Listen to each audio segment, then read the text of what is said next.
Back in the day, when Christianity was being persecuted, a deacon called Lawrence was challenged by a Roman centurion. Bring me all of the treasures you Christians have hidden. Otherwise, we will arrest and kill you. The deacon thought for a while and asked him 3 days to surrender the treasures of the church. For 3 days, Deacon Lawrence went throughout the city and invited all the beloved poor, handicapped, and misfortunate. He led them all to the greedy man. Here are the treasures of the church. Contrast that with the neglect often shown by the church to the poor today.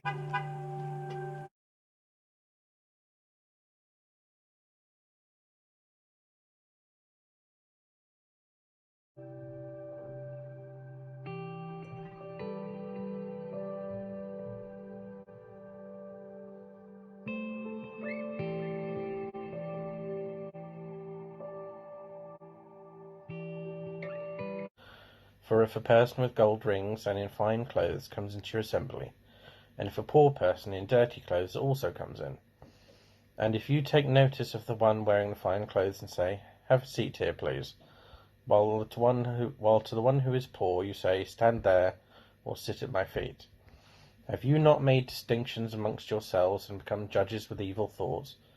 Listen, my beloved brothers and sisters.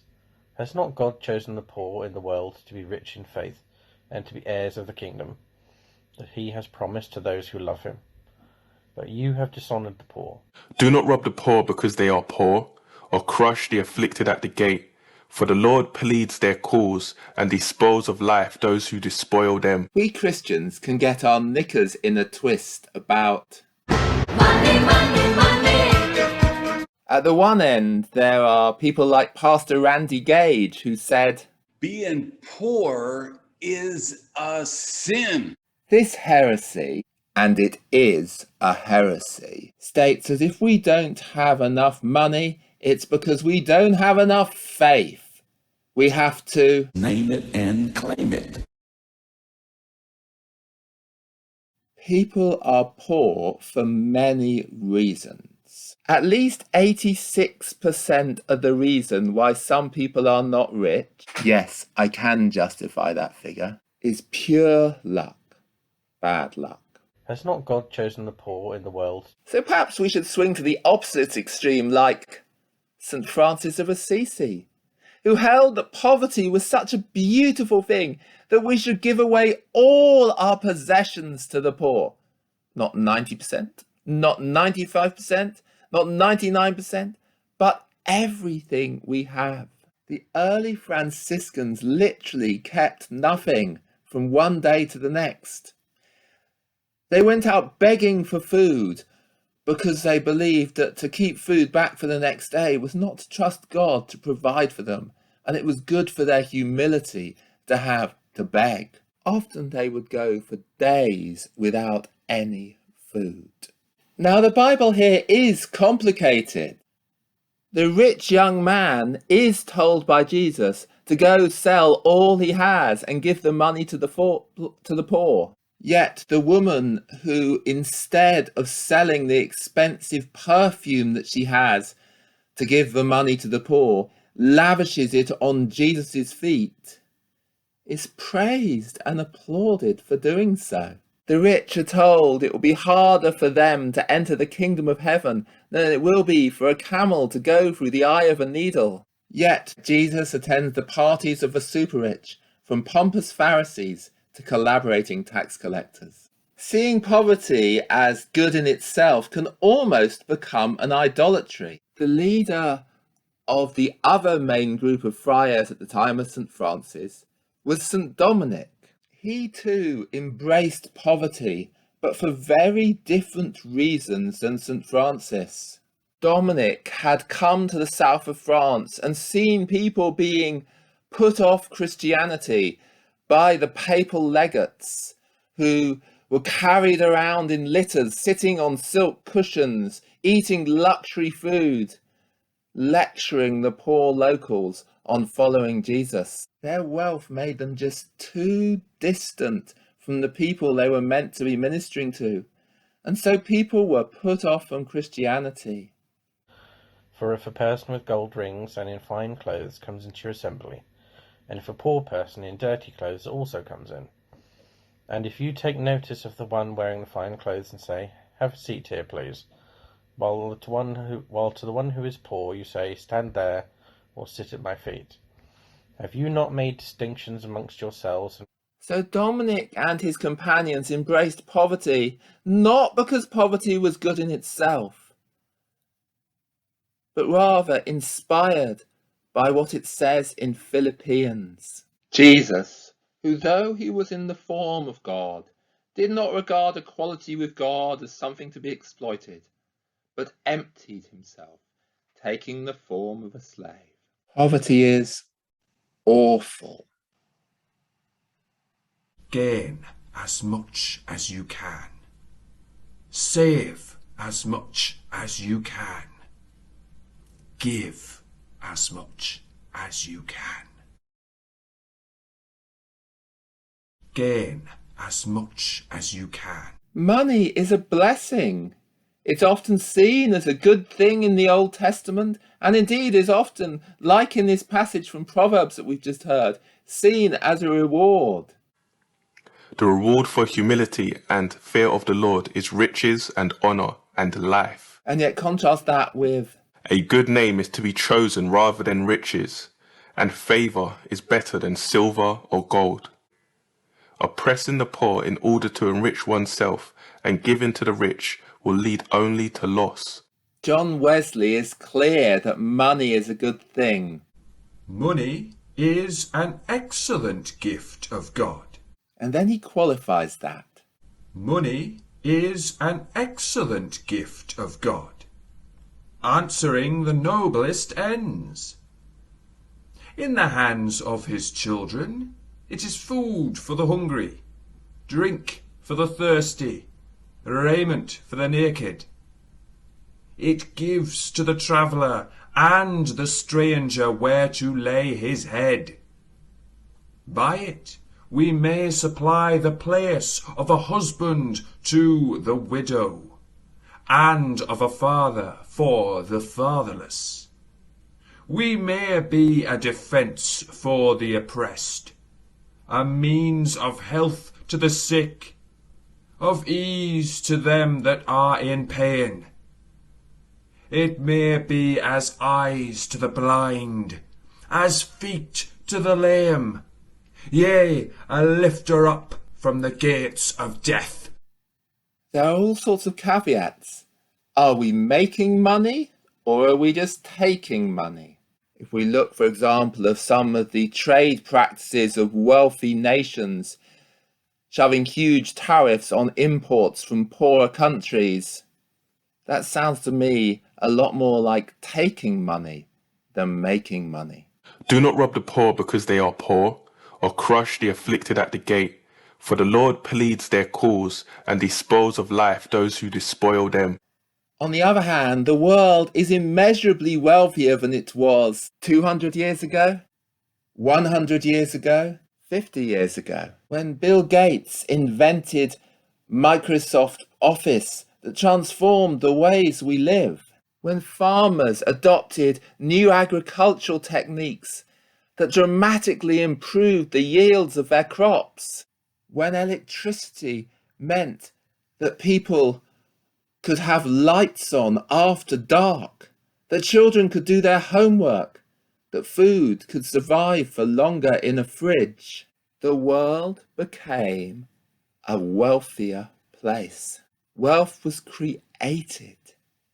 So long as we are not merely taking money, but are making money, the world is better for it. Because poverty is awful.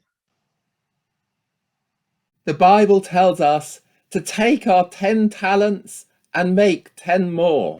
The Bible tells us we've each been given gifts and we should use those gifts to the utmost. That doesn't mean that you shouldn't become a nurse because a nurse earns less than the Premier League footballer. But it does mean that if you are a nurse, you should be the best possible nurse you can. And if you get promoted and end up getting paid more, all the better for it.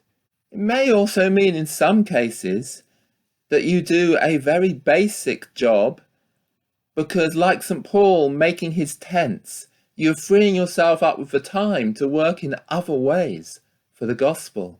I knew one woman who worked 2 days a week as a pharmacist.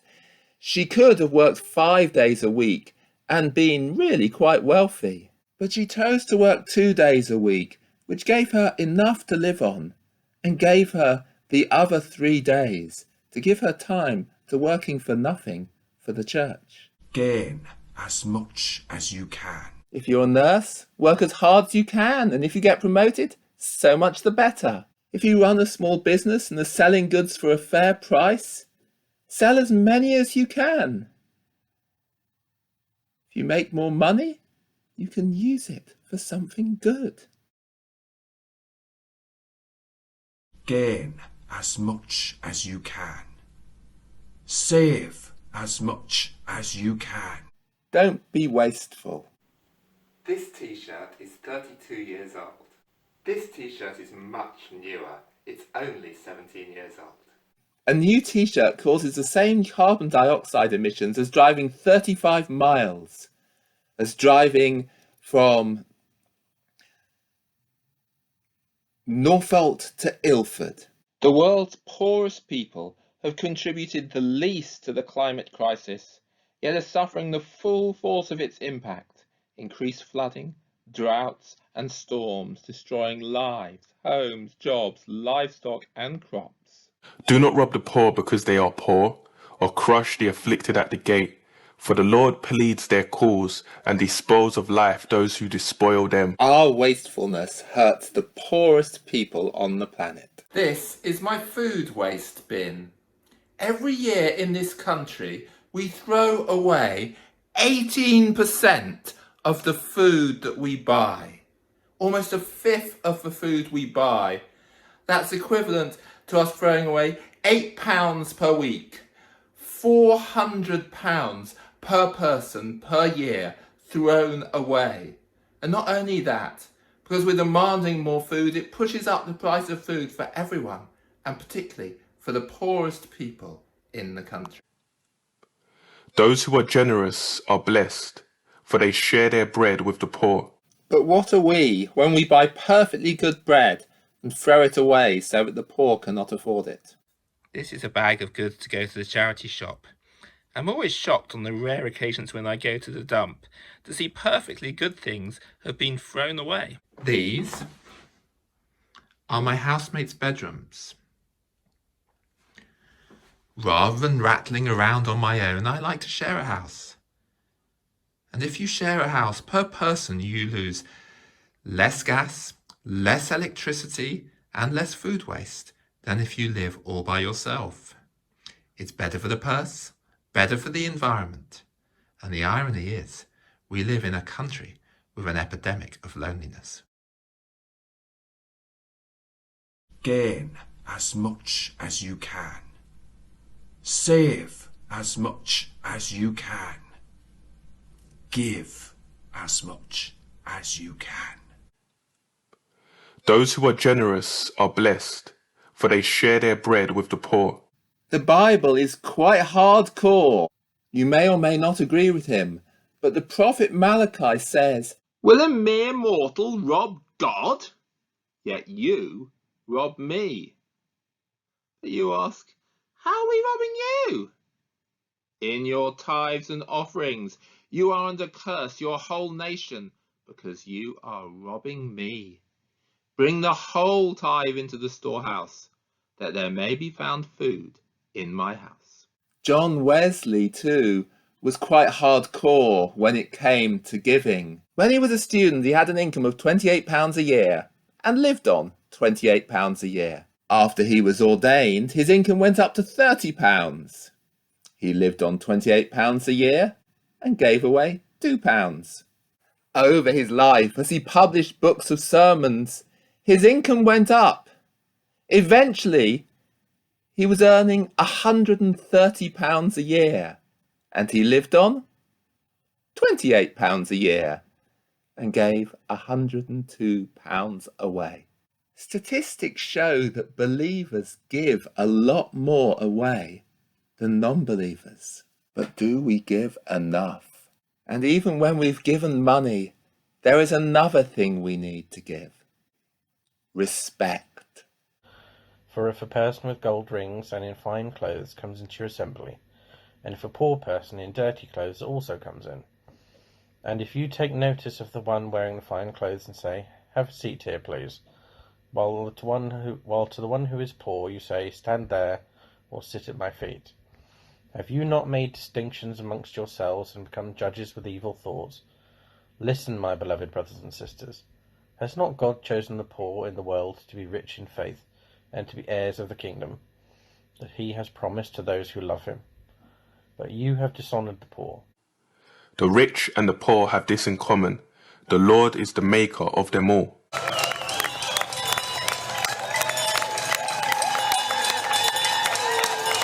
Of course, skill and hard work, and especially can make us richer than we otherwise would be.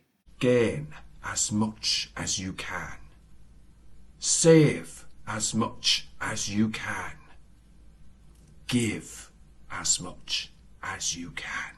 But the biggest factor in whether we're rich or poor is luck. More than 86% of the reason, yes, I can justify that figure, more than 86% of the reason why we are poor or rich is luck. So the person who has less than you is not lazier than you or less deserving than you. The rich and the poor have this in common: the Lord is the maker of them all. Inclusive. Jesus opens wide his arms, and so should we. This is a very interesting sermon, and if I ever become rich, I'll try to put it into practice. When I was a vicar in Belgravia, there were many in our congregation who came from Pimlico.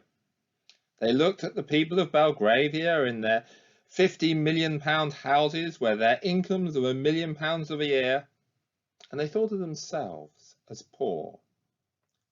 They had flats worth £2 million and incomes of £80,000 per annum, but compared with the billionaires of Belgravia, they thought of themselves as poor. That's you.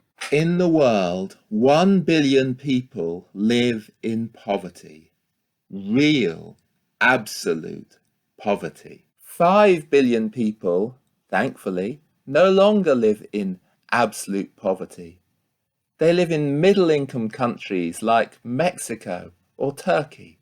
And 1 billion people in the world, 14% of the world, live in rich countries. That's you. Just by the fact that you live in a country like the United Kingdom, you are in the richest 14% of people in the world. Remember when I said that more than 86% of the reason why some people are poor and others are rich is down to luck? You didn't do anything to be born in a rich country like the UK. You were just lucky. I was just lucky. Of course, there will always be people who are even richer than you. People of Pimlico look up at the billionaires of Belgravia and think of them as rich. You may look at the people of Pimlico in their £2 million flats and think of them as rich. You may think, I'm jobless and on universal credit. Yet you are in the top 14% of richest people in the world. Think on that when God says that he has chosen The poor in the world to be rich in faith and to be heirs of the kingdom. In the name of the Father, the Son, and the Holy Spirit. Amen.